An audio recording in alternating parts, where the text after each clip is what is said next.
Ayanambakkam Velammal Vidyalaya school next ஐயப்பாக்கன்ற area. இங்கேருந்து Velammal school கரெக்டாக 1 கிலோமீட்டர் டிஸ்டன்ஸ். அதில் இந்த வீடு ஒன்று சேலுக்கு வந்திருக்கு.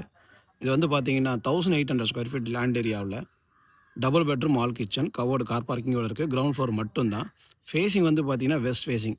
ரோடு வந்து உங்களுக்கு 30 ஃபீட் ரோடு. ரோடு நல்லா நீட்டாக இருக்கும். ரொம்ப டீசெண்டான லொக்கேஷன், காமான ஏரியா. இந்த ப்ராப்பர்ட்டி இப்போ நம்மக்கிட்ட சேலுக்கு வந்திருக்கு. இந்த ப்ராப்பர்ட்டி பற்றின டீட்டெயில்ஸ் வேணுன்னா இதில் 3 நம்பருக்கு கால் பண்ணுங்கள். West facing 1800 square feet.